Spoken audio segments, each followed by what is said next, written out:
കർത്താവിൻ്റെ വിലയേറിയ നാമം വാഴ്ത്തപ്പെടുമാറാകട്ടെ. വീണ്ടും ഒരു ദിവസം കൂടെ ദൈവവചനവുമായി നിങ്ങളുടെ മുമ്പിലായിരിക്കാൻ വലിയനായ ദൈവം തന്ന അവസരത്തെ ഓർത്ത് ഞാൻ ദൈവത്തെ സ്തുതിക്കുന്നു.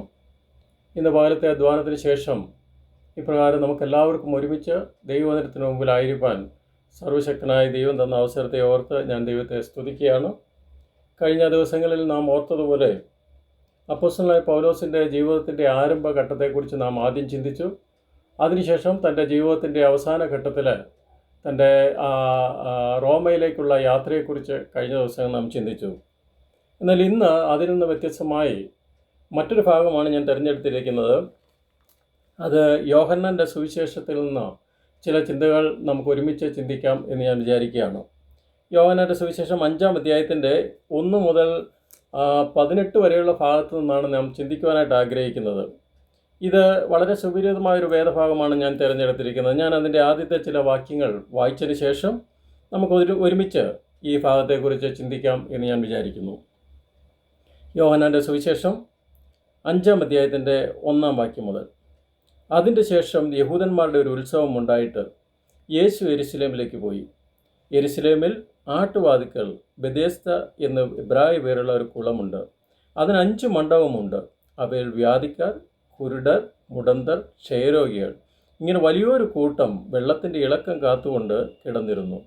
അതത് സമയത്ത് ഒരു ദൂതൻ കുളത്തിലിറങ്ങി വെള്ളം കലക്കും. വെള്ളം കലങ്ങിയ ശേഷം ആദ്യം ഇറങ്ങുന്നവൻ ഏത് വ്യാധി പിടിച്ചവനായാലും അവന് സൗഖ്യം വരും. എന്നാൽ 38 ആണ്ട് രോഗം പിടിച്ച് കിടന്ന ഒരു മനുഷ്യൻ അവിടെ ഉണ്ടായിരുന്നു. അവൻ കിടക്കുന്നത് യേശു കണ്ടു. ഇങ്ങനെ ഏറിയ കാലമായിരിക്കുന്നെന്ന് അറിഞ്ഞ്, നിനക്ക് സൗഖ്യമാകുവാൻ മനസ്സുണ്ടോ എന്ന് അവനോട് ചോദിച്ചു. രോഗി അവനോട്, യജമാനനെ, വെള്ളം കലങ്ങുമ്പോൾ എന്നെ കുളത്തിലാക്കുവാൻ എനിക്ക് ആരുമില്ല. ഞാൻ തന്നെ ചെല്ലുമ്പോൾ മറ്റൊരുത്തൻ എനിക്ക് മുമ്പായി ഇറങ്ങുന്നു എന്ന് ഉത്തരം പറഞ്ഞു. യേശു അവനോട്, എഴുന്നേറ്റ് കിടക്ക എടുത്ത് നടക്ക എന്ന് പറഞ്ഞു. ഉടനെ ആ മനുഷ്യൻ സൗഖ്യമായി കിടക്ക എടുത്ത് നടന്നു. നമുക്ക് വളരെ സുപരിചിതമായിട്ടുള്ള ഒരു വേദഭാഗമാണ് നാം വായിച്ചത്. യോഹന്നാൻ്റെ സുവിശേഷം മറ്റ് 3 സുവിശേഷങ്ങളിൽ നിന്നും വ്യത്യസ്തമായി നിൽക്കുന്ന ഒരു സുവിശേഷമാണ് എന്ന് നമുക്കറിയാവുന്നതാണ്. ഈ സുവിശേഷത്തിൽ ഈ സുവിശേഷം എഴുതുവാനുള്ള യോഹന്നാൻ അത് എഴുതുവാനുള്ള പ്രധാന കാരണം അതിൻ്റെ 20-ാം അധ്യായത്തിൻ്റെ 31-ാം വാക്യത്തിൽ രേഖപ്പെടുത്തിയിട്ടുണ്ട്.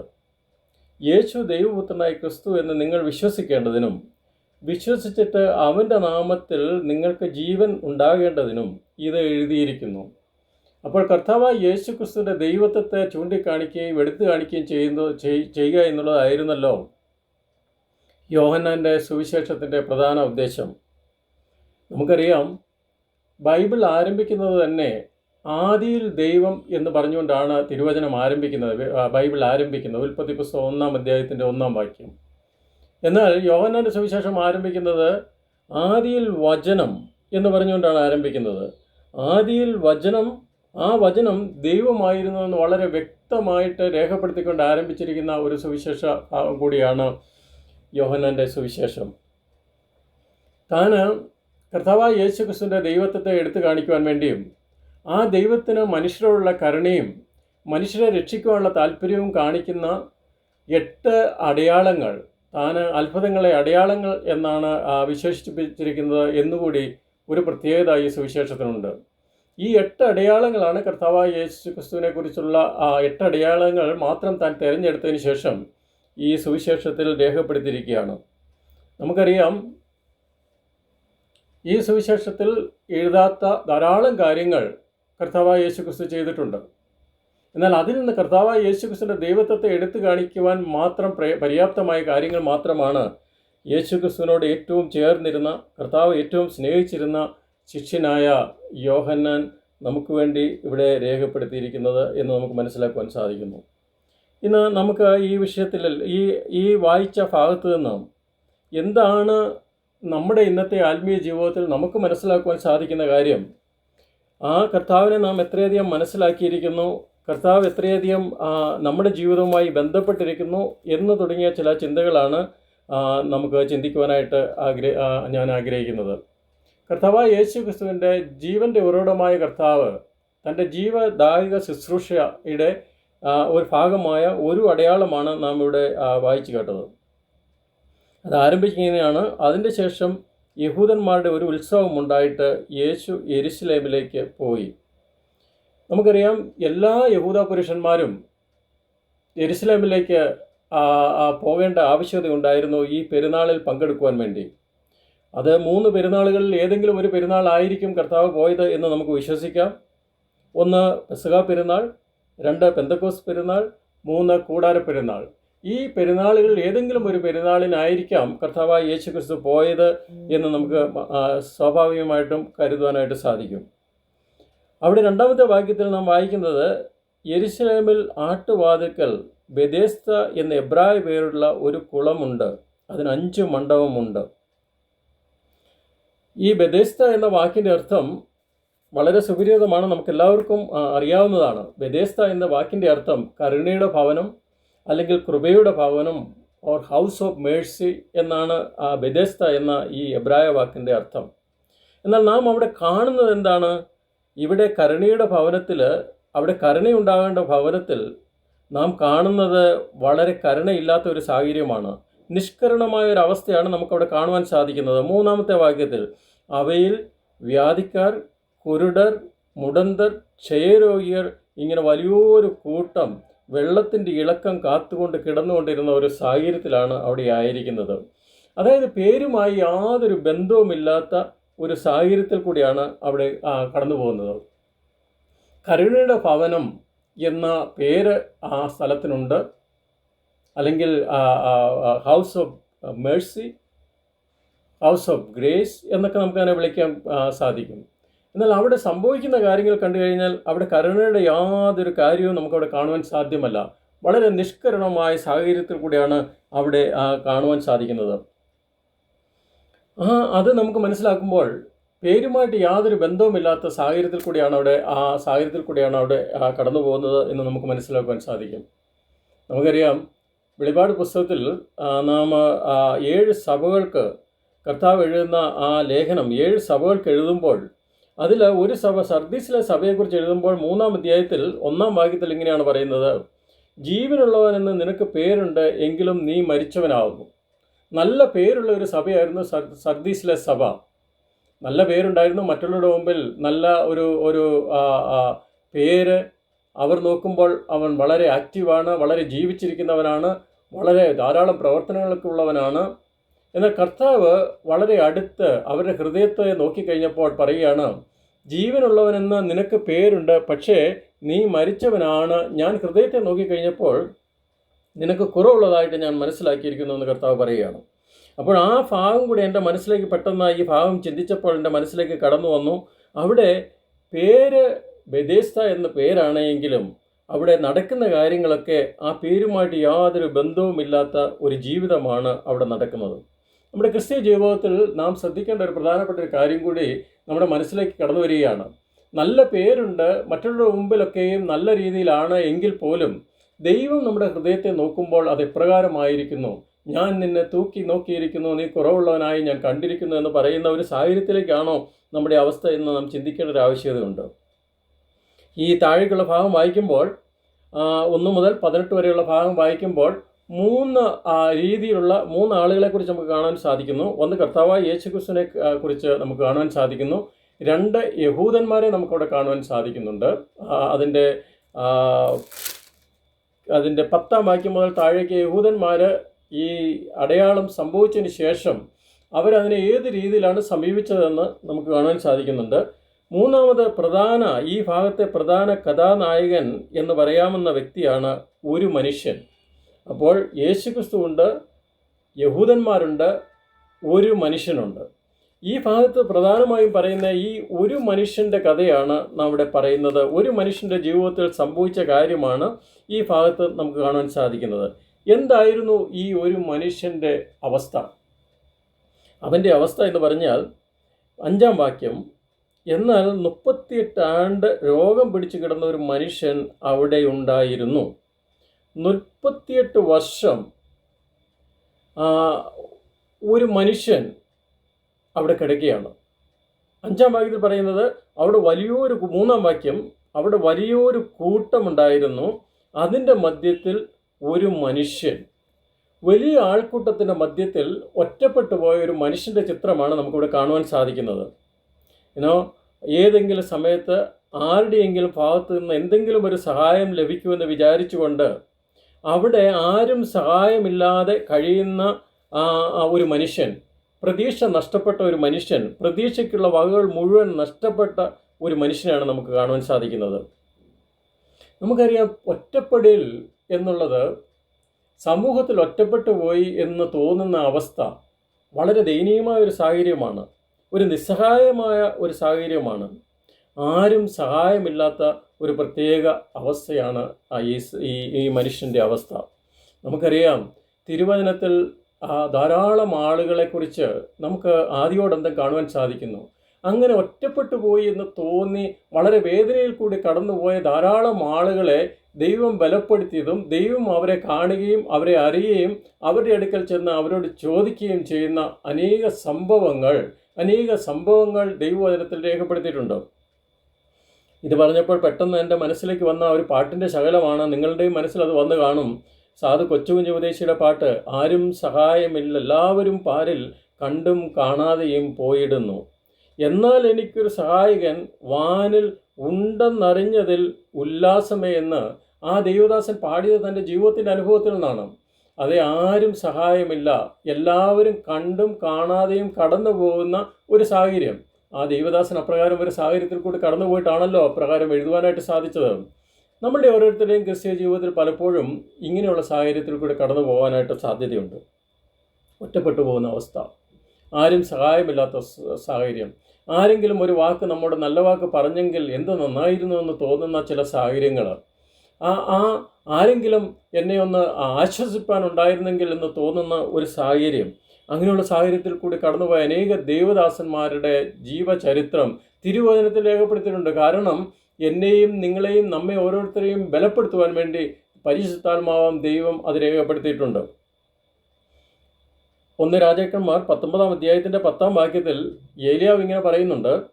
ഏലിയാവ് താൻ ഇങ്ങനെയാണ് ഇപ്രകാരം നാം വായിക്കുന്നു: ഞാൻ ഒരുത്തൻ മാത്രം ശേഷിക്കുന്നു, അവർ എനിക്കും ജീവഹാനി വരുത്തുവാൻ നോക്കുന്നു.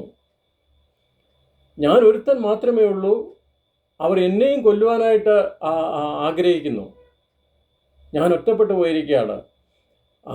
അതിൻ്റെ തന്നെ 2 അധ്യായങ്ങൾ പുറകോട്ട് വായിച്ചു കഴിഞ്ഞാൽ ഏലിയാവ് എപ്രകാരമായിരുന്നു ദൈവത്തിനു വേണ്ടി നിലനിന്നത്, എങ്ങനെയാണ് ദൈവത്തിനു വേണ്ടി പോരാടിയത് എന്ന് നമുക്ക് കാണുവാനായിട്ട് സാധിക്കും. 17-ാം അധ്യായം വായിക്കുമ്പോൾ എത്ര ധൈര്യശാലിയായിട്ടാണ് താൻ ബാലിൻ്റെ പ്രവാചകന്മാരെ നേരിടുന്നത്. സ്വർഗത്തിൽ നിന്ന് തീ ഇറക്കി ദൈവത്തിൻ്റെ മഹാത്ഭുതം പ്രവർത്തിക്കുവാൻ ഉപയോഗിച്ച ദൈവദാസനാണ് ഇപ്പോൾ നിരാശനായി താൻ ഒറ്റപ്പെട്ട് അവിടെ കിടന്നുകൊണ്ട് കരയുന്ന ഒരു സാഹചര്യത്തിലേക്ക് നമുക്ക് കാണുവാനായിട്ട് സാധിക്കും. മറ്റൊരു വളരെ സുപരിചിതമായിട്ടുള്ള ഒരു ദൈവദാസനാണല്ലോ ഇയ്യോബ്. തിരുവചനത്തിൽ ഏറ്റവും ആദ്യം എഴുതിയ പുസ്തകം എന്നാണ് ഇയ്യോബിൻ്റെ പുസ്തകം അറിയപ്പെടുന്നത്. അവിടെയും നമ്മെ ബലപ്പെടുത്തുവാൻ വേണ്ടിയിട്ടല്ലേ അപ്രകാരം ഇയ്യോബിൻ്റെ ജീവചരിത്രം എഴുതി വച്ചിരിക്കുന്നത്. ഇയ്യോബിൻ്റെ പുസ്തകം 19-ാം അധ്യായത്തിൻ്റെ 13 മുതൽ 17 വരെയുള്ള ഭാഗം വായിക്കുമ്പോൾ അത് വളരെ തൻ്റെ ജീവിതത്തിൽ താൻ ഒറ്റപ്പെട്ടു പോയ ഒരു ദൈവദാസൻ്റെ, ഒരു ദൈവഭക്തൻ്റെ വളരെ രോദനമാണ് നമുക്കവിടെ കാണുവാൻ സാധിക്കുന്നത്. ഇപ്രകാരമാണത് വായിക്കുന്നത്. ഇയ്യോബ് 19-ാം അധ്യായത്തിൻ്റെ 13 മുതൽ 17 വരെയുള്ള ഭാഗം. എൻ്റെ സഹോദരന്മാരെ എന്നോട് അകറ്റിക്കളഞ്ഞു, എൻ്റെ പരിചയക്കാർ എനിക്ക് അന്യരായി തീർന്നു, എൻ്റെ ബന്ധുജനം ഒഴിഞ്ഞു മാറി, എൻ്റെ ഉറ്റ സ്നേഹിതന്മാർ എന്നെ മറന്നു കളഞ്ഞു. എൻ്റെ വീട്ടിൽ പാർക്കുന്നവരും എൻ്റെ ദാസികളും എന്നെ അന്യനായി എണ്ണുന്നു. ഞാൻ അവർക്ക് പരദേശിയായി തോന്നുന്നു. എൻ്റെ ശ്വാസം എൻ്റെ ഭാര്യയ്ക്ക് അസഹ്യവും എൻ്റെ യാചന എൻ്റെ ഉടപ്പിറന്നവർക്ക് അറപ്പുമായിരിക്കുന്നു. പിള്ളേരും എന്നെ നിരസിക്കുന്നു. ഞാൻ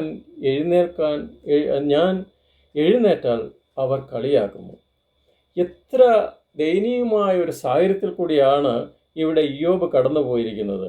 തൻ്റെ സഹോദരന്മാർ തന്നെ ഒറ്റപ്പെടുത്തി, തൻ്റെ ബന്ധുജനങ്ങൾ തന്നെ ഒറ്റപ്പെടുത്തി, സ്നേഹിതന്മാർ ഒറ്റപ്പെടുത്തി, തൻ്റെ ദാസന്മാർ തന്നെ ഒറ്റപ്പെടുത്തി. മാത്രമല്ല, തൻ്റെ എന്ത് സംഭവിച്ചാലും തന്നോട് കൂടെ നിൽക്കുമെന്ന് വിചാരിച്ച തൻ്റെ ഭാര്യ പോലും തന്നെ ഒറ്റപ്പെടുത്തി തൻ്റെ മക്കളുടെ മുമ്പിൽ തന്നെ കളിയാക്കുന്ന ഒരു സാഹചര്യത്തിൽ കൂടി, അങ്ങനെ വളരെ ഒറ്റപ്പെട്ട ഒരു സാഹചര്യത്തിൽ കൂടി കടന്നുപോയ ഇയ്യോബിൻ്റെ ചരിത്രമാണല്ലോ നാം വായിച്ചു കേട്ടത്. എന്നാൽ ദൈവം തൻ്റെ സാമീപ്യത്തിൽ എല്ലാവരും ഒറ്റപ്പെടുത്തിയപ്പോഴും, എല്ലാവരും തന്നെ താൻ ഒറ്റപ്പെട്ടു പോയി എന്നുള്ള തോന്നൽ തനിക്ക് വന്നപ്പോഴും ദൈവം തന്നെ കണ്ടു. ഇയ്യോബിൻ്റെ പുസ്തകം 42-ാം അധ്യായത്തിൻ്റെ 11 മുതൽ 11-12 വാക്യങ്ങൾ നാം വായിക്കുന്നത്, യഹോവ അവൻ്റെ മേൽ വരുത്തിയിരുന്ന സകല അനർത്ഥത്തെയും കുറിച്ച് അവനോട് സഹതാപം കാണിച്ചു. 12-ാം വാക്യം, ഇങ്ങനെ യഹോവ ഇയ്യോബിൻ്റെ പിൽക്കാലത്തെ അവൻ്റെ മുൻകാലത്തെക്കാളും അധികം അനുഗ്രഹിച്ചു. അതെ, ദൈവം ആ സാഹചര്യത്തിൽ അവനെ കൈവിട്ട് കളഞ്ഞില്ല എന്ന് നാം ഇവിടെ കാണുകയാണ്.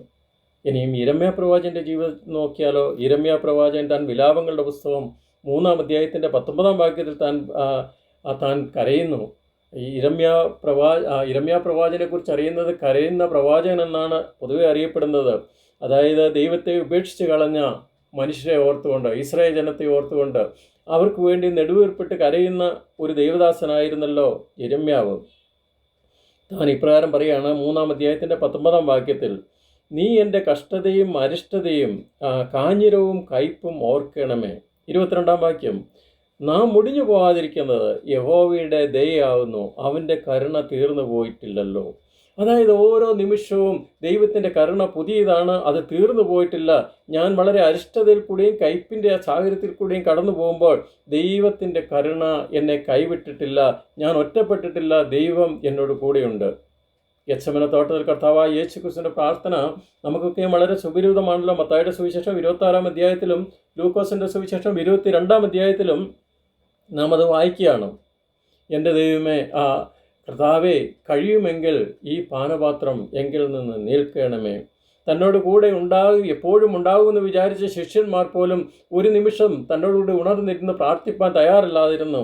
താനും ഒറ്റപ്പെട്ടു പോയൊരു സാഹചര്യം, താൻ ദൈവവുമായി സമയം ചെലവഴിക്കുന്ന ആ പ്രത്യേക സാഹചര്യം. പഴയ നിയമത്തിലെ ഹാഗാറിൻ്റെ ചരിത്രം നമുക്കറിയാവുന്നതാണ്. താൻ ഒറ്റപ്പെട്ട് മരുഭൂമിയിൽ താൻ കരഞ്ഞുകൊണ്ടിരിക്കുമ്പോൾ തൻ്റെ കുഞ്ഞിനെ ദൂരെ മാറ്റി നിർത്തി മരിച്ചാൽ മതി എന്ന് പറഞ്ഞുകൊണ്ട് കഴിയുന്ന ആ സാഹചര്യത്തിൽ ദൈവീയ കരുതൽ അവൾക്ക് അനുഭവിക്കുവാൻ സാധിച്ചു. ഒറ്റപ്പെട്ടു പോയ ആ സാഹചര്യത്തിൽ ദൈവത്തിൻ്റെ സാന്നിധ്യം അവൾക്കുണ്ടായിരുന്നു. ഇനിയും സങ്കീർത്തനം 25-ാം സങ്കീർത്തനത്തിൻ്റെ 16-ാം വാക്യത്തിൽ ദാവീദ് തൻ്റെ അനുഭവം എങ്ങനെയാണ് രേഖപ്പെടുത്തിയിരിക്കുന്നത്?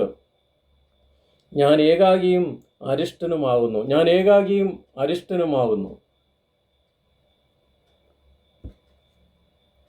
ഞാൻ ഒറ്റപ്പെട്ടു പോയ ഒരു സാഹചര്യത്തിൽ കൂടിയാണ് കടന്നു പോകുന്നത്, വളരെ അരിഷ്ടനായ സാഹചര്യത്തിൽ കൂടിയാണ് ഞാൻ കടന്നു പോകുന്നത് എന്നാണ് അവിടെ ആ ദാവീദിനെ പറയുന്നത്. പൗലോസ് 2 തിമോത്തിയോസ് 4-ാം അധ്യായത്തിൻ്റെ 16-ാം വാക്യം, 2 തിമോത്തിയോസ് 4-ാം അധ്യായത്തിൻ്റെ 16-ാം വാക്യത്തിൽ, എൻ്റെ ഒന്നാം പ്രതിവാദത്തിൽ ആരും എനിക്ക് തുണ തന്നില്ല, എല്ലാവരും എന്നെ കൈവിട്ടു, ഞാൻ ഒറ്റപ്പെട്ടു പോയി, എല്ലാവരും എൻ്റെ കൂടെ നിൽക്കുമെന്ന് വിചാരിച്ച ആരും എൻ്റെ കൂടെ നിന്നില്ല. എന്നാൽ അടുത്ത വാക്യമാണ് ധൈര്യപ്പെടുത്തുന്നത്, കർത്താവോ എനിക്ക് തുണ നിന്നു, കർത്താവോ എനിക്ക് തുണ നിന്നു. ഈ ഒരു പ്രത്യേക സാഹചര്യത്തിൽ കൂടി കടന്നുപോയൊരു വ്യക്തിയുടെ ചരിത്രം, വ്യക്തിയുടെ കാര്യമാണല്ലോ നാം ഇവിടെ വായിച്ചു കേട്ടത്. ആ ഒറ്റപ്പെട്ടു പോകുന്ന ഒരു വ്യക്തിയെ ചേർത്ത് നിർത്തുന്ന കർത്താവ്, ഒറ്റപ്പെട്ടു പോയ വ്യക്തിയെ കാണുന്ന കർത്താവ്, അറിയുന്ന കർത്താവ്, മാത്രമല്ല അവൻ്റെ അടുക്കൽ ചെന്നുകൊണ്ട് അവനോട് ചോദിക്കുകയാണ്, നിനക്ക് സൗഖ്യമാകുവാൻ മനസ്സുണ്ടോ എന്ന്. അത് നാം വായിക്കുന്നത് 6-ാം വാക്യത്തിൽ. അവൻ കിടക്കുന്നത് യേശു കണ്ടു, ഇങ്ങനെ ഏറിയ കാലമായിരിക്കുന്നു എന്ന് അറിഞ്ഞു, നിനക്ക് സൗഖ്യമാകുവാൻ മനസ്സുണ്ടോ എന്ന് അവനോട് ചോദിച്ചു. 1 അവൻ കണ്ടു, 2 അറിഞ്ഞു, 3 അവനോട് ചോദിച്ചു നാം വായിക്കുകയാണ്. ഈ 38 വർഷം ഒരു വ്യക്തി ഒരു സാഹചര്യത്തിൽ ഒരു സ്ഥലത്ത് കിടക്കുക എന്ന് പറഞ്ഞു കഴിഞ്ഞാൽ ആ സാഹചര്യവുമായിട്ട് അവൻ അങ്ങ് ഇണങ്ങിച്ചേർന്നു എന്ന് വേണം നമുക്ക് മനസ്സിലാക്കുവാൻ. അവൻ അവൻ്റേതായിട്ടുള്ളൊരു പ്രത്യേക സാഹചര്യത്തിൽ ഒരു കംഫോർട്ട് സോണിൽ കൂടെ പോവുകയാണ്. ഈ സാഹചര്യത്തിൽ അവൻ ഇണങ്ങിച്ചേർന്ന് ആ സാഹചര്യവുമായിട്ട് യോജിച്ചു പോകുന്ന ഒരു സാഹചര്യത്തിലേക്ക് അവൻ എത്തിച്ചേർന്നു കഴിഞ്ഞു. അവൻ കിടക്കുന്നത് യേശു കണ്ടു എന്ന് നാം വായിച്ചു. കർത്താവായ യേശു ക്രിസ്തു ജനിക്കുന്നതിന് മുമ്പ്, ഞാൻ യേശു ക്രിസ്തു ജനിക്കുന്നതിന് മുമ്പ് എന്ന് പറഞ്ഞതിൻ്റെ അർത്ഥം ബേത്ലഹേമിൽ മനുഷ്യവേഷം എടുക്കുന്നതിന് മുമ്പ് ഈ വ്യക്തി അവിടെ കിടക്കുകയാണ്. കർത്താവ് എങ്ങനെയാണ് ആ വ്യക്തിയെക്കുറിച്ച് അറിയുന്നത്? താൻ ജനിക്കുന്നതിന് മുമ്പ് ഇവിടെ രോഗിയായിട്ട് എന്തെങ്കിലും ആരെങ്കിലും സഹായിക്കുമെന്ന് വിചാരിച്ച് കിടക്കുന്ന മനുഷ്യനെ കർത്താവ് കണ്ടു എന്ന് നമുക്ക് മനസ്സിലാക്കുവാൻ സാധിക്കും. കർത്താവായ യേശു ക്രിസ്തു അവനോട് മനസ്സലിഞ്ഞ് അവനോട് ചോദിക്കുകയാണ്, നിനക്ക് സൗഖ്യമാകുവാൻ മനസ്സുണ്ടോ എന്ന് ചോദിക്കുകയാണ്.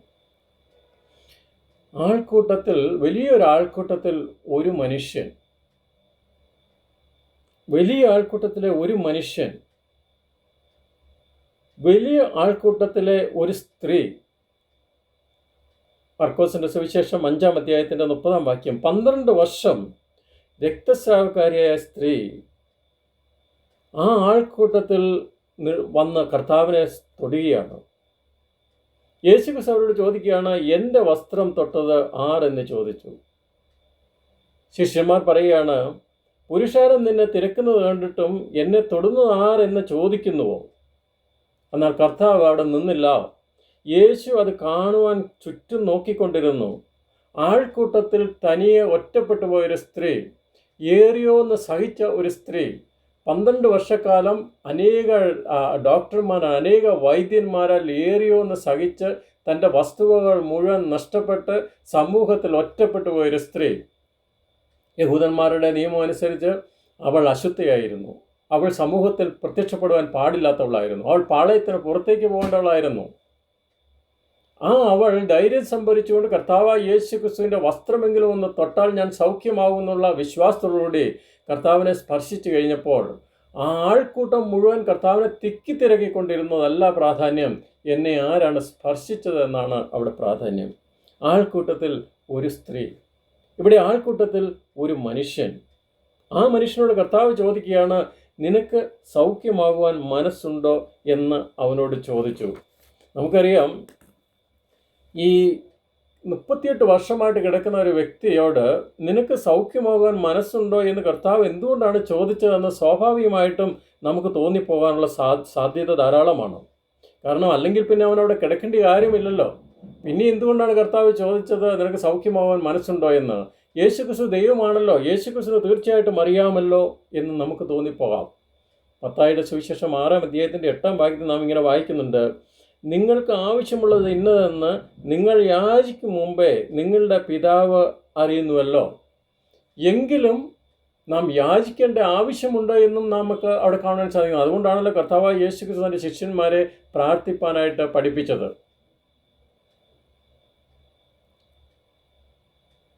നമ്മിൽ നിന്ന് കേൾക്കുവാൻ ദൈവം ആഗ്രഹിക്കുന്നു. ഒരു മകൻ്റെ ആവശ്യം ഒരു പിതാവ് വളരെ വ്യക്തമായിട്ട് അറിയുന്നുവെങ്കിൽ പോലും അവരിൽ നിന്ന്, നമ്മുടെ ഹൃദയത്തിൽ നിന്ന് നമ്മുടെ ആവശ്യങ്ങൾ ദൈവസന്നിധിയിലേക്ക് അറിയിക്കുമ്പോൾ അത് ദൈവത്തിന് സന്തോഷമുണ്ടാകുന്നൊരു കാര്യമാണ് എന്ന് നമുക്ക് മനസ്സിലാക്കുവാൻ സാധിക്കുന്നു. ഈ 38 വർഷം എന്ന് പറഞ്ഞാൽ മനുഷ്യനെ സംബന്ധിച്ച് ഒരു മാനുഷ്യമായി നോക്കിക്കഴിയുമ്പോൾ വളരെ ദീർഘകാലമാണ്. ഒരു മനുഷ്യൻ്റെ ജീവിതത്തിൻ്റെ പകുതിയിലധികം അവിടെ തീർന്നിരിക്കുകയാണ്. എന്നാൽ മനുഷ്യനെ സംബന്ധിച്ച്, ദൈവത്തെ സംബന്ധിച്ച് അതൊരു ദീർഘകാലമല്ല.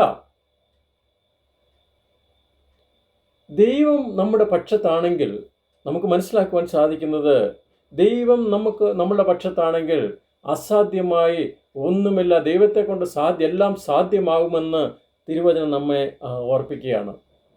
ഇനിയും പ്രത്യാശയ്ക്ക് വകയുണ്ട്. 38 വർഷമായി നീ ഇതേ സാഹചര്യത്തിലൂടെ കടന്നു പോവുകയാണെങ്കിലും ഈ ഒരു മനുഷ്യനോട് ദൈവം പറയുകയാണ്, ഇനിയും നിനക്ക് പ്രത്യാശയ്ക്ക് വകയുണ്ട്.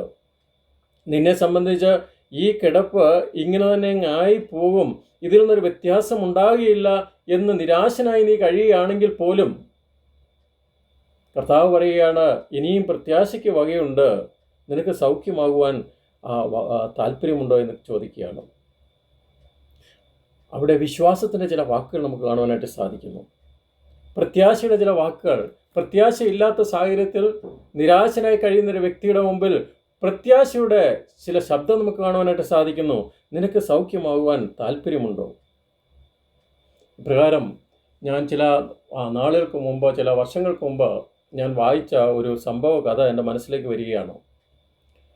ഒരു സ്ഥലത്ത് ഒരു സഭാ ഹാൾ, വലിയൊരു സഭാ ഹാൾ, ധാരാളം വിശ്വാസികളുള്ള ഒരു സഭയിൽ വലിയൊരു സഭാ ഹാളിൻ്റെ പണി കഴിഞ്ഞു. എന്നാൽ ആ പ്രത്യേക രാജ്യത്തിൻ്റെ നിയമം അനുസരിച്ച് അവിടെ വരുന്ന ഓരോ ഞായറാഴ്ചയും വരുന്ന ഓരോ ആളുകൾക്കും വാഹനം പാർക്ക് ചെയ്യാനുള്ള ആവശ്യത്തിനുള്ള പാർക്കിംഗ് പ്ലേസ് ഉണ്ടായിരിക്കണം. ഇല്ലെങ്കിൽ യാതൊരു കാരണവശാലും അവിടെ ബിൽഡിങ്ങിന് പെർമിഷൻ അവിടുത്തെ അധികാരികൾ കൊടുക്കുകയില്ലായിരുന്നു. അങ്ങനെ ഒരു സാഹചര്യമായിരുന്നു ആ രാജ്യത്തുണ്ടായിരുന്നത്. ഞാൻ ഇപ്രകാരമാണ് വായിച്ചത്. കെട്ടിടത്തിൻ്റെ പണിയെല്ലാം കഴിഞ്ഞു. അവർ സാങ്ഷന് വേണ്ടി അപ്ലൈ ചെയ്തു, പക്ഷേ അത് നിരസിച്ചു. കാരണം എല്ലാവർക്കും വന്ന് വാഹനം പാർക്ക് ചെയ്യാനുള്ള സൗകര്യമില്ല. എന്നാൽ അവരുടെ സഭാ ഹാളിന് തൊട്ട് മുമ്പിൽ വലിയൊരു മല നിൽക്കുകയാണ്. ഈ മല അത് മാറിപ്പോയാൽ തീർച്ചയായിട്ടും അവിടെ പാർക്കിങ്ങിന് സ്ഥലമുണ്ട്. പക്ഷേ അത് അവരെ കൊണ്ട് അസാധ്യമായൊരു കാര്യമാണ്. അത്രയധികം വലിയ ഒരു സാഹചര്യത്തിൽ കൂടെ അതിനുവേണ്ടി അത്രയും പണം മുടക്കുവാൻ അവരുടെ കൈവശമില്ല. അപ്പോൾ ഒരു ദിവസം ഞായറാഴ്ച ആ ദേവദാസൻ ഇപ്രകാരം സഭയിൽ അനൗൺസ് ചെയ്തു.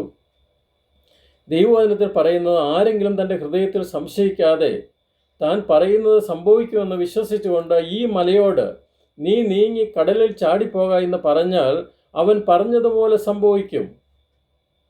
മലകളെ നീക്കുവാൻ തക്ക വിശ്വാസമുള്ള ആളുകൾ നാളെ രാവിലെ ഇവിടെ കടന്നു വരിക. നാം അടുത്ത 3 ദിവസം ദൈവസന്നിധിയിൽ പ്രാർത്ഥിക്കാൻ പോവുകയാണ്. ദൈവമേ, നിന്റെ വചനത്തിൽ ഇത് പറയുന്നുണ്ട്, ഈ മലകൾ മാറിപ്പോവും എന്ന്. അതുകൊണ്ട് ഞങ്ങളുടെ സഭാ ഹാളിൻ്റെ മുൻപിലുള്ള ഈ മല മാറിപ്പോകണമെന്ന് നമ്മൾ പ്രാർത്ഥിക്കാൻ പോവുകയാണ്. അങ്ങനെ വിശ്വാസമുള്ളവർ നാളെ ഇവിടെ വരിക, നമുക്ക് ഒരുമിച്ച് പ്രാർത്ഥിക്കാം. ആദ്യത്തെ ദിവസം കുറേയേറെ വിശ്വാസികൾ വന്നു. എല്ലാവരും പ്രാർത്ഥിച്ചു. പ്രാർത്ഥന കഴിഞ്ഞ് എല്ലാവരും വളരെ ആകാംക്ഷയോടുകൂടി കതക് തുറന്ന് നോക്കി. ആ മല അവിടെ തന്നെയുണ്ട്, ഒരു വ്യത്യാസവുമില്ല. പിറ്റേ ദിവസം വീണ്ടും ഈ ദേവദാസൻ പറഞ്ഞു, നാളെ വീണ്ടും നമ്മൾ പ്രാർത്ഥനയ്ക്ക് കൂടുകയാണ്. വന്നതിൽ പകുതിയിലധികം ആളുകൾ വന്നില്ല. നാളത്തെ ദിവസം അവർ അതുപോലെ തന്നെ പ്രാർത്ഥിക്കാൻ തുടങ്ങി. ദൈവമേ, നിന്റെ വചനത്തിൽ പറയുന്നു, ഈ മലയെ മാറിപ്പോകുവാൻ പറഞ്ഞാൽ അത് മാറിപ്പോകും, ഞങ്ങൾക്കത് കാണണം. പ്രാർത്ഥന കഴിഞ്ഞു, വിശ്വാസികൾ പോയി. അവർ നോക്കിയപ്പോൾ ആ മല അതുപോലെ തന്നെ നിൽക്കുന്നുണ്ട്, ഒരു വ്യത്യാസവുമില്ല. ചിലർ തമ്മിൽ പറഞ്ഞു, ഞാൻ അന്നേരമേ പറഞ്ഞതല്ലേ ഇത് സംഭവിക്കുകയില്ല എന്ന്. പലരും ദേവദാസനെ കുറ്റപ്പെടുത്തി. 3-ാമത്തെ ദിവസം അദ്ദേഹം പറഞ്ഞു, വീണ്ടും നമ്മൾ പ്രാർത്ഥിക്കാൻ പോവുകയാണോ? വളരെ വിരലിലുണ്ടാവുന്ന ആളുകൾ മാത്രം 3-ാമത്തെ ദിവസം വന്നു. ദേവദാസൻ പ്രാർത്ഥനയ്ക്ക് വേണ്ടി ആ ഹാളിൽ കയറി വാതിലുകൾ അടച്ച് പ്രാർത്ഥിക്കാൻ തുടങ്ങി. ചില നിമിഷങ്ങൾ കഴിഞ്ഞപ്പോൾ വാതിലൊരു ശബ്ദം, മുട്ടുന്നൊരു ശബ്ദം. താൻ വാതിൽ തുറന്നു നോക്കിയപ്പോൾ ഒരു 5-6 ആളുകൾ ഒരു ട്രക്കിൽ വന്ന് ഇറങ്ങി. അവരിങ്ങനെ പറയുകയുണ്ടായി, ഞങ്ങൾ എഞ്ചിനീയർമാരാണ്. നിങ്ങളുടെ ഈ സഭാ ഹാളിൻ്റെ 1 കിലോമീറ്റർ ദൂരെ ഞങ്ങളൊരു വലിയൊരു ഷോപ്പിംഗ് കോംപ്ലക്സ് പണിയുകയാണ്. എന്നാൽ അവിടെ നികത്തുവാൻ ഞങ്ങൾക്ക് ധാരാളം മണ്ണിൻ്റെ ആവശ്യമുണ്ട്. ഞങ്ങൾ ഈ ചുറ്റുപാട് ഒന്നും നോക്കിക്കഴിഞ്ഞപ്പോൾ അതിനുള്ള സൗകര്യം മണ്ണെടുക്കാൻ പറ്റിയ ഒരു സ്ഥലം കണ്ടില്ല. നിങ്ങളുടെ ഈ സഭാ ഹാളിൻ്റെ തൊട്ട് മുമ്പ് വലിയൊരു മല നിൽക്കുന്നുണ്ട്. ഞങ്ങൾ ഇതിൽ നിന്ന് മണ്ണെടുക്കുവാൻ നിങ്ങൾ അനുവദിച്ചു കഴിഞ്ഞാൽ നിങ്ങൾക്ക് ആവശ്യമുള്ള പണം തരിക മാത്രമല്ല, അത് നികത്തി അത് വളരെ ലെവൽ ചെയ്ത് വളരെ മനോഹരമായ ഒരു പാർക്കിംഗ് സ്ഥലമായിട്ട് ഞങ്ങളത് മാറ്റിത്തരാം. ആ ദേവദാസൻ ആ വാഗ്ദാനം സ്വീകരിച്ചു. അവരവിടെ എഗ്രിമെൻ്റ് സൈൻ ചെയ്തു.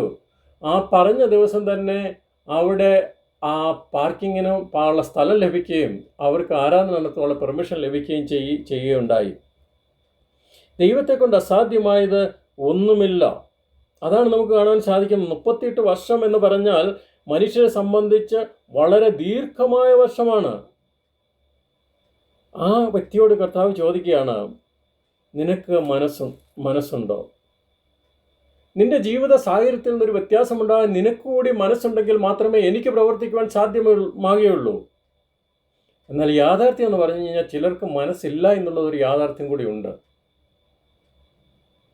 കാരണം ഈ 38 വർഷമായിട്ട് സാഹചര്യങ്ങളുമായിട്ടൊക്കെ ഇണങ്ങിച്ചേർന്നു. ഇനിയും വലിയ പ്രശ്നമൊന്നുമില്ല, ഇങ്ങനെയൊക്കെ തന്നെ അങ്ങ് പോയാൽ മതി എന്നുള്ള ഒരു സാഹചര്യത്തിലേക്ക് താൻ ചെന്നു എന്ന് വേണം നമുക്ക് മനസ്സിലാക്കുവാനായിട്ട് സാധിക്കുന്നത്.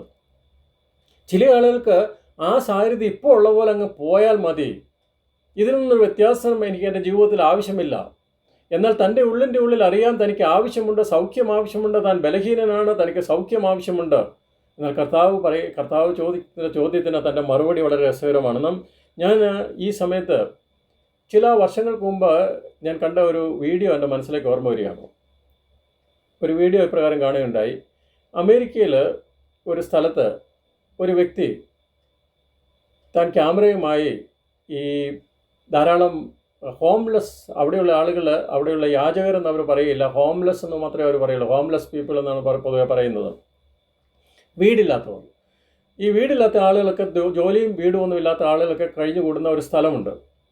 അവരുടെ അടുക്കൽ ഒരു വ്യക്തി ഒരു വീഡിയോ എടുക്കാൻ വേണ്ടി അവരുടെ അടുക്കൽ ചെന്നതിന് ശേഷം അദ്ദേഹത്തിൻ്റെ ഒരു കയ്യിൽ $1000 ഒരു കയ്യിൽ വെച്ചിട്ടുണ്ട്, മറ്റേ കയ്യിൽ ഒരു ജോലിക്ക് വേണ്ടിയിട്ടുള്ള അപ്പോയിൻമെൻറ്റ് ലെറ്റർ ഉണ്ട്. ഈ രണ്ടും അവരെ കാണിച്ചതിന് ശേഷം ചോദിക്കുകയാണ്, നിങ്ങൾക്ക് ജോലി ആവശ്യമുള്ളവർക്ക് ഇതാ ജോലിയുടെ അപ്പോയിൻമെൻറ്റ് ലെറ്റർ, മറ്റേ കയ്യിൽ $1000, നിങ്ങൾക്ക് ഏത് വേണം തിരഞ്ഞെടുക്കാം.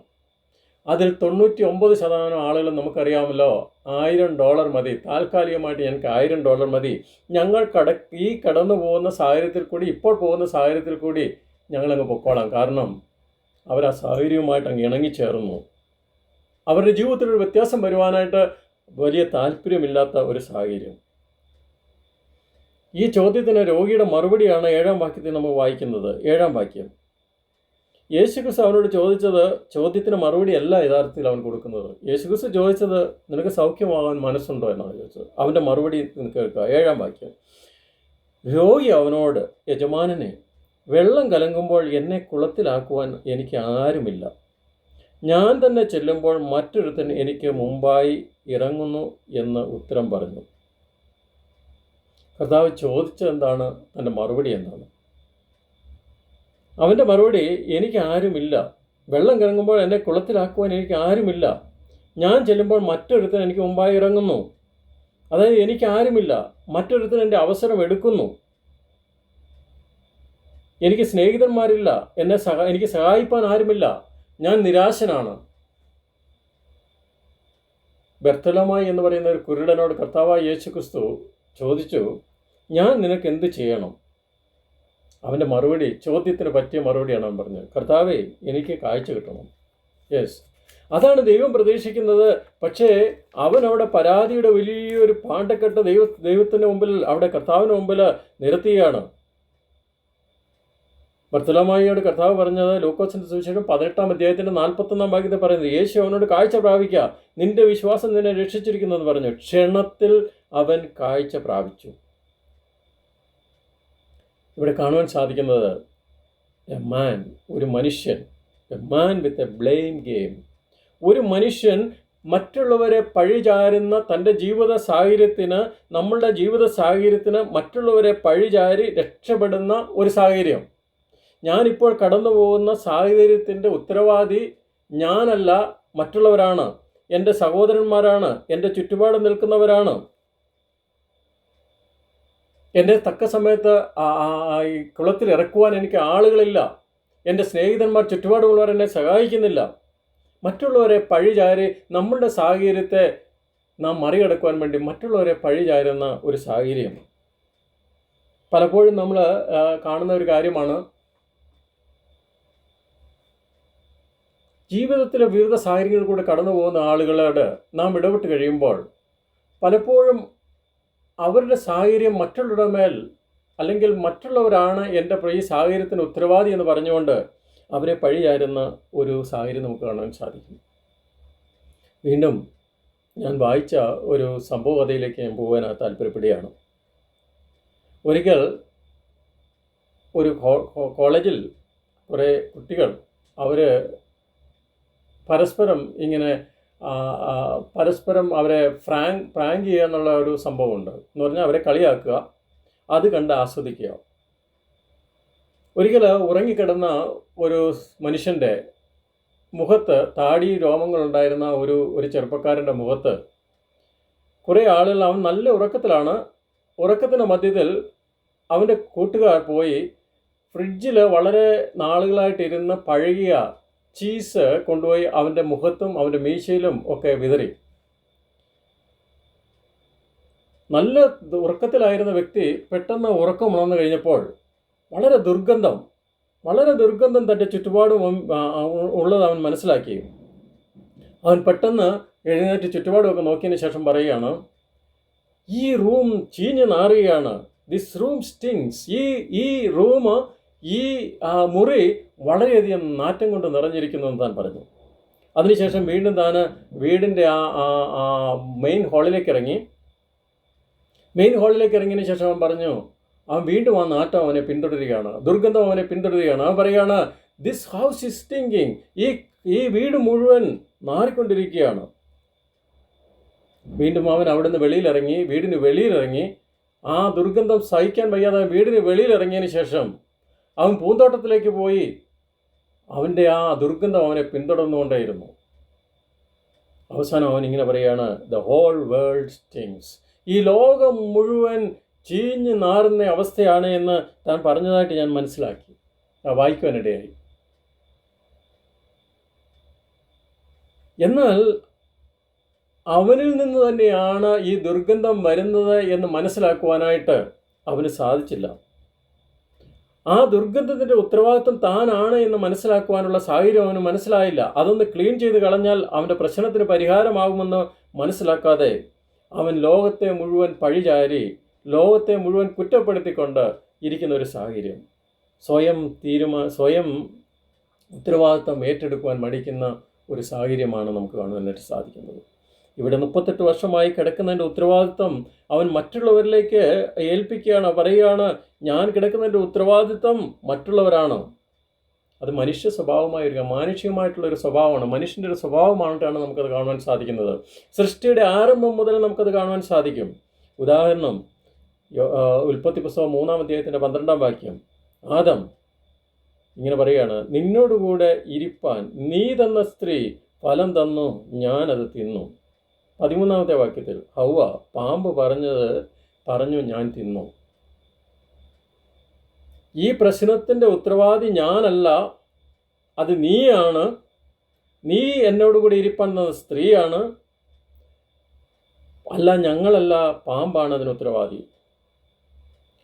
നമുക്കറിയാം, പഴയ നിയമത്തിലുടനീളം, പുതിയ നിയമത്തിലും പഴയ നിയമത്തിലുടനീളം നമുക്ക് കാണുവാനായിട്ട് സാധിക്കുന്നു മനുഷ്യർ സ്വയമായി ഉത്തരവാദിത്വം ഏറ്റെടുക്കാതെ മറ്റുള്ളവരിലേക്ക് ഏൽപ്പിക്കുന്നത്. അഹരോനും മോശയും തമ്മിലുള്ള സംഭാഷണം പുറപ്പാട് പുസ്തകം 32-ാം അധ്യായത്തിൽ രേഖപ്പെടുത്തിയിട്ടുണ്ട്. അതിൻ്റെ 22-ാമത്തെ വാക്യം മുതൽ നാം അത് വായിക്കുന്നു. അഹരോൻ കാളക്കുട്ടിയെ ഉണ്ടാക്കിയതിന് ശേഷം വളരെ വളരെ വളരെ ദൈവസന്നിധിയിൽ വളരെ ഏറ്റവും ദൈവത്തിന് ദേഷ്യമുണ്ടായ, ദൈവത്തിൻ്റെ കോപം ജ്വലിച്ച ആ സംഭവത്തെ വളരെ നിസ്സാരവൽക്കരിച്ചുകൊണ്ട് അഹരോൻ പറയുകയാണ്, ഈ ജനം പറഞ്ഞു, ഞാൻ ചെയ്തു, ഞാനല്ല ഉത്തരവാദി, ഈ ജനമാണ് അതിൻ്റെ ഉത്തരവാദി. 24-ാം വാക്യത്തിന് അതിനെ കുറച്ചുകൂടി നിസ്സാരവൽക്കരിച്ചുകൊണ്ട് ഇങ്ങനെ പറയുകയാണ്. 24-ാം വാക്യം, ഞാൻ അത് തീയിലിട്ടു, ഈ കാളക്കുട്ടി പുറത്തു വന്നു എന്ന് പറഞ്ഞാൽ ഞാൻ ചെയ്ത ഒരു കാര്യം മാത്രമേ ഉള്ളൂ. ജനം കൊണ്ടുവന്നു, അത് കളക്ട് ചെയ്ത് തീയിലിട്ടു, തനിയെ ഒരു കാളക്കുട്ടി വെളിയിലേക്ക് വന്നു എന്നാണ് താൻ പറയുന്നത്. എന്നാൽ അങ്ങനെയല്ല എന്ന് നാം വായിച്ചു കഴിയുമ്പോൾ മനസ്സിലാക്കുവാനായിട്ട് സാധിക്കും. അഹരോന് ചെയ്ത തെറ്റ് താൻ ഏറ്റെടുക്കുവാൻ തയ്യാറായില്ല. അത് ജനത്തിൻ്റെ മേൽ താൻ ചുമത്തിയാണ്. പീലാത്തോസ് കർത്താവിനെ ഏൽപ്പിച്ചു കൊടുത്തതിന് ശേഷം പറയുന്നതാണ്, ഈ ജനം ചോദിച്ചു, യേശുവിനെ മരണത്തിന് ഞാൻ ഏൽപ്പിക്കുകയാണ്. ഈ നീതിമാന്റെ രക്തത്തിൽ എനിക്ക് പങ്കില്ല, ഞാനല്ല എൻ്റെ ഉത്തരവാദി. ശൗലിനോട് താൻ യുദ്ധത്തിന് ശേഷം ഒന്നും ശേഷിപ്പിക്കരുതെന്ന് ദൈവം പറഞ്ഞ കാര്യം 1 ശമൂവേൽ 15-ാം അധ്യായത്തിൻ്റെ 15-ാം വാക്യത്തിൽ. എന്നാൽ ശൗൽ പറയുന്നത് എന്താണ്? ജനം ആടുകളിലും കാളകളിലും മേൽത്തരമായവയെ നിന്റെ ദൈവമായി യഹോവയ്ക്ക് യാഗം കഴിപ്പാൻ ജീവനോടെ സൂക്ഷിച്ചു. ഇത് എൻ്റെ പ്രശ്നമല്ല, അത് ജനത്തിൻ്റെ പ്രശ്നമാണ്. അത് അവർ ചെയ്തത് ദൈവത്തിന് വേണ്ടിയിട്ടാണ്, അല്ലാതെ മറ്റു കാര്യത്തിന് വേണ്ടിയിട്ടൊന്നുമല്ല. വീണ്ടും താൻ യാഗം കഴിച്ചപ്പോൾ 1 ശമൂവേൽ 13-ാം അധ്യായത്തിൽ ശൗൽ ഇങ്ങനെ പറയുന്നുണ്ട്, ജനം എന്നെ വിട്ട് ചിതറിപ്പോവാതിരിക്കേണ്ടതിന് നിശ്ചയിച്ച അവധിക്ക് നീ എത്തിയില്ല എന്നും ഫിലിസ്ത്യർ ആക്രമിക്കാൻ എന്നും വെച്ച് ഞാൻ ഹോമയാഗം കഴിച്ചുപോയി. ഇതിന് ഉത്തരവാദി ഞാനല്ല, നീയും ജനവുമാണ് എന്ന് പറയുകയാണ്. നമ്മളുടെ കുറവുകൾ, നമ്മുടെ പാപങ്ങൾ, നമ്മുടെ ബലഹീനതകൾ മറയ്ക്കുവാൻ മറ്റുള്ളവരെ പഴിചാരുന്ന ഒരു സാഹചര്യം.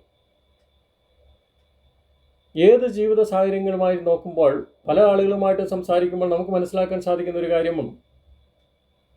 എൻ്റെ പ്രശ്നത്തിന് ഉത്തരവാദി മറ്റുള്ളവരാണ്, അല്ലെ സഭയിലെ പ്രശ്നത്തിന് ഉത്തരവാദി ഇന്നയാളാണ്, ഞാൻ അതിന് ഉത്തരവാദിയല്ല. മറ്റുള്ളവരെ പഴിചാരി എൻ്റെ സാഹചര്യത്തിന് മറ്റുള്ളവരെ പഴിചാരി രക്ഷപ്പെടുവാനായിട്ട് ശ്രമിക്കുന്ന ഒരു സാഹചര്യമാണ് നമുക്ക് കാണുവാനായിട്ട് സാധിക്കുന്നത്. രണ്ടാമത് തൻ്റെ സാഹചര്യത്തിൽ ഈ മനുഷ്യനെക്കുറിച്ച് രണ്ടാമത് നോക്കുമ്പോൾ നമുക്കിവിടെ കാണുവാൻ സാധിക്കുന്നത് ലോകം മുഴുവൻ എനിക്കെതിരാണ് എന്നുള്ളൊരു മാനസികാവസ്ഥ. ഐ ആം എ വിക്റ്റിം, ഞാൻ എല്ലാത്തിൻ്റെയും ഇരയാണ് എന്നുള്ളൊരു മാനസികാവസ്ഥ. അങ്ങനെ ഒരു സാഹചര്യത്തിൻ്റെ ഒരു സമീപനം. എനിക്ക് രോഗശാന്തി ആവശ്യമുണ്ട്, എന്നാൽ കർത്താവായ യേശുക്രിസ്തുവിനെ ദൈവമായിട്ട് മനസ്സിലാക്കുവാനോ കർത്താവിൻ്റെ അടുക്കിലേക്ക് ചെന്ന് സൗഖ്യം പ്രാപിക്കുവാനോ അല്ല താൻ ശ്രമിക്കുന്നത്. തൻ്റെ പരിഭവങ്ങൾ, പരാതികളുടെ വലിയൊരു ഭാണ്ഡക്കെട്ട് അവിടെ അഴിച്ചു വയ്ക്കുകയാണ് ചെയ്യുന്നത്. 13-ാം വാക്യം നാം വായിക്കുമ്പോൾ മനസ്സിലാക്കാനുണ്ട്, യേശുക്രിസ്തു ആര് എന്ന് തനിക്ക് മനസ്സിലാക്കുവാൻ സാധിച്ചില്ല. തന്നെ സൗഖ്യമാക്കിയവൻ ആര് എന്ന് മനസ്സിലാക്കുവാനായിട്ട് അവൻ അറിഞ്ഞില്ല എന്ന് നാം അവിടെ വായിക്കുകയാണ്.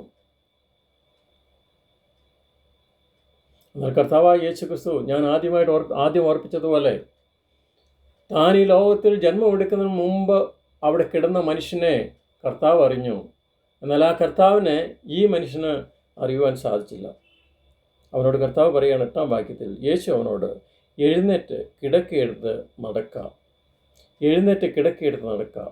ഈ സംഭവത്തിൻ്റെ ഏറ്റവും കാതലായൊരു വാക്യമായിട്ട് വേണം നമുക്കിതിനെ മനസ്സിലാക്കുവാൻ. 3 കാര്യങ്ങൾ: get up, pickup and walk. എഴുന്നേൽക്കുക, കിടക്കയെടുക്കുക, നടക്കുക.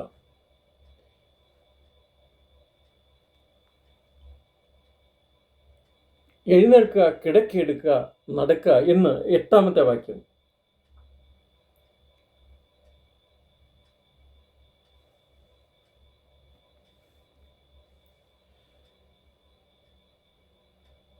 അതൊരു ബുദ്ധിമുട്ടുള്ളൊരു സാഹചര്യമാണ്. കാരണം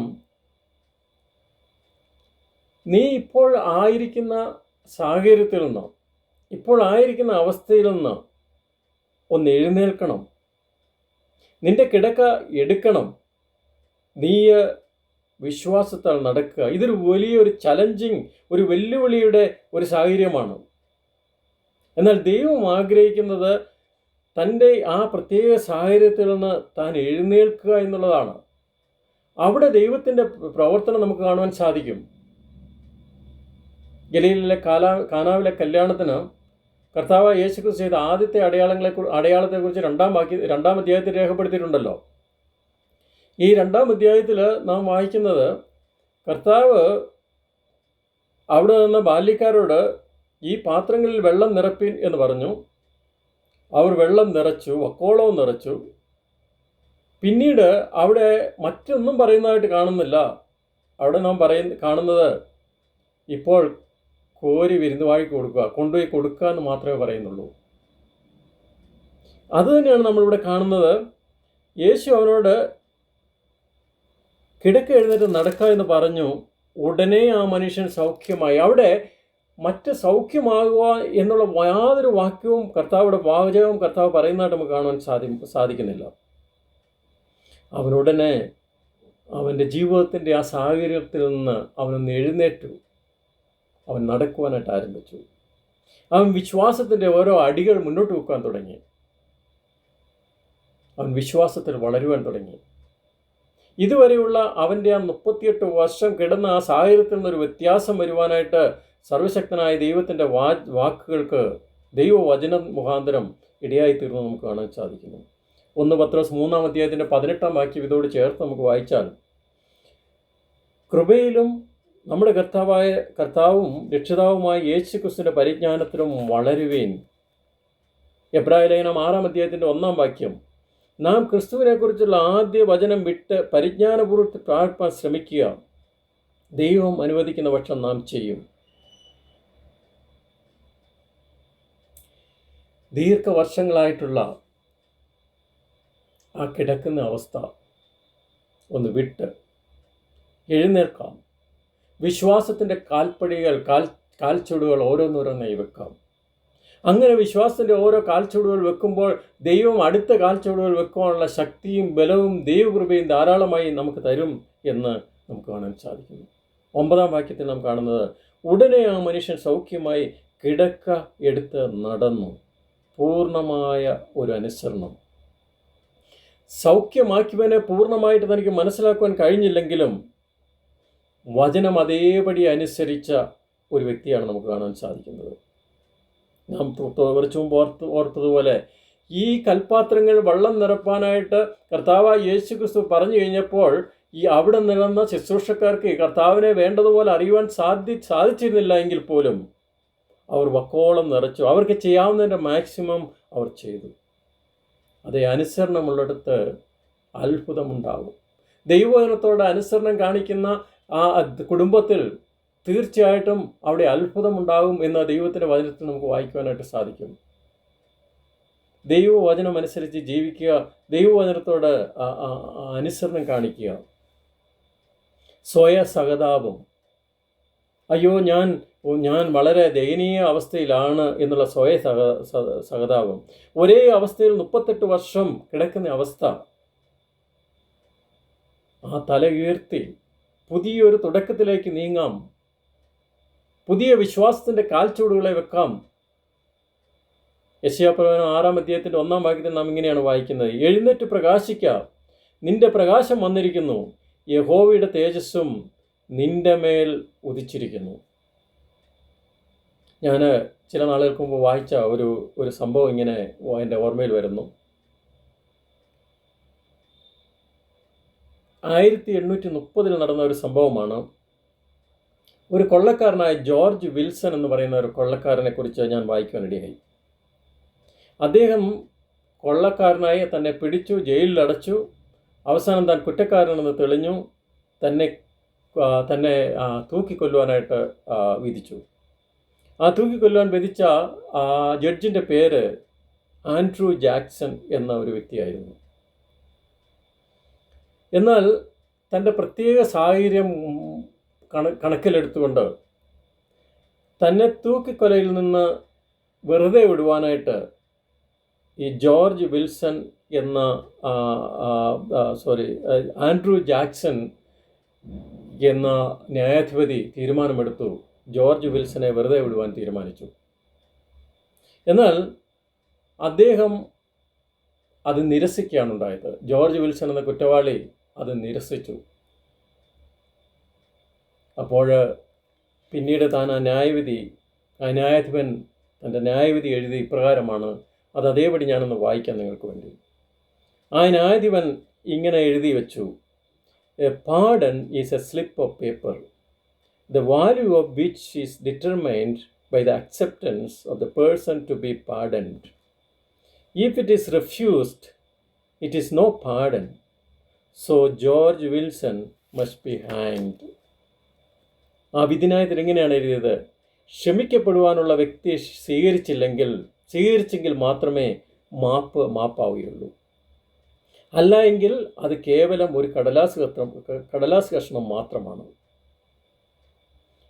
താൻ സ്വീകരിക്കാത്തടത്തോളം അതിന് ഒരു വിലയുമില്ല. അതുകൊണ്ട് ജോർജ് വിൽസൺ എന്ന കുറ്റവാളി തൂക്കിലേറ്റപ്പെടും എന്ന് വിധിന്യായം വായിക്കുകയുണ്ടായി. തന്നെ ക്ഷമിച്ചു കൊടുത്തു, എന്നാൽ അത് സ്വീകരിക്കുവാൻ താൻ തയ്യാറായില്ല. സ്വീകരിക്കണോ അതോ പഴയ അവസ്ഥയിൽ തുടരണോ എന്നുള്ളത് ഈ മനുഷ്യനാണ് തീരുമാനിക്കേണ്ടത്.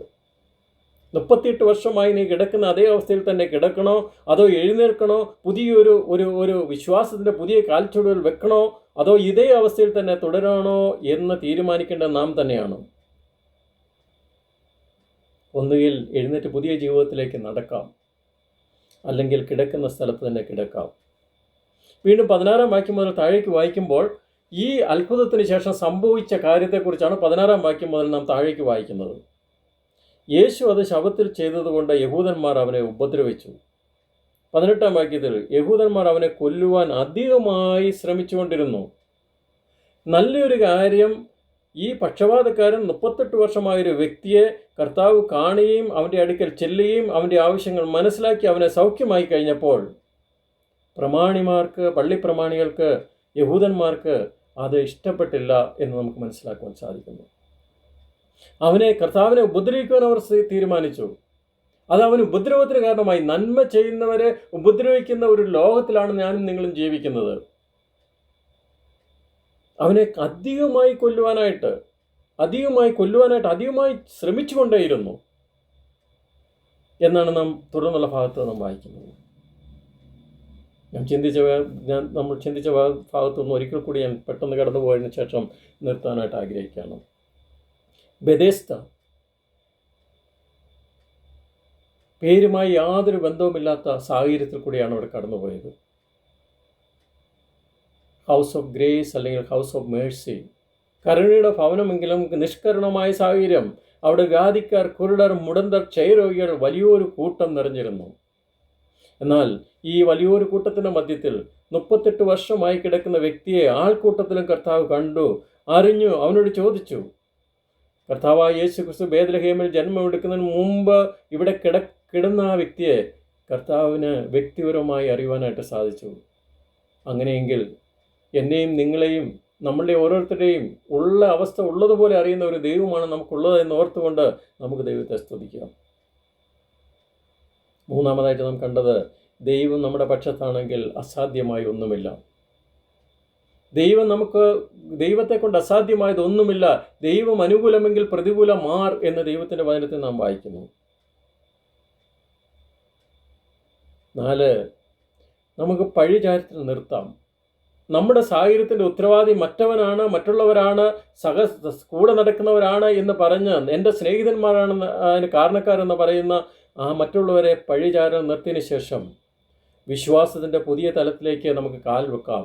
നമ്മുടെ കിടക്കയെടുത്ത് നടക്കുന്ന ഒരു സാഹചര്യത്തിലേക്ക് വരാം. 5, നിങ്ങളുടെ സാഹചര്യങ്ങൾ മറ്റുള്ളവരെ കുറ്റം ചുമത്തുന്ന ഒരു അവസരമായി ഉപയോഗിക്കാൻ പാടില്ല. 6, നാം എല്ലാറ്റിനും ഇരകളാണ്. ഈ പ്രശ്നം ഞാനൊരു വിക്ടിമാണെന്നുള്ള മാനസികാവസ്ഥയിൽ നിന്ന് ഒരു വിടുതലിന് വേണ്ടി ദൈവത്തോട് I am a victim approach.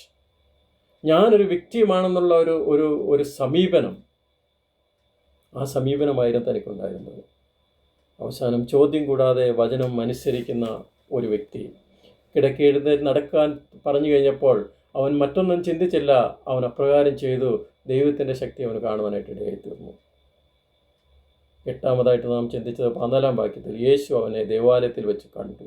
18 വാക്യത്തിൽ നാം അത് വായിക്കുന്നു. 14 വാക്യത്തിൽ അനന്തരം യേശു അവനെ ദേവാലയത്തിൽ വെച്ച് കണ്ടു. ദൈവം ചെയ്ത ഉപകാരങ്ങൾക്ക് നന്ദിയുള്ളവനായി അവൻ ദേവാലയത്തിൽ ചെന്ന് ദൈവത്തെ ആരാധിക്കുവാനിടയായിത്തീർന്നു.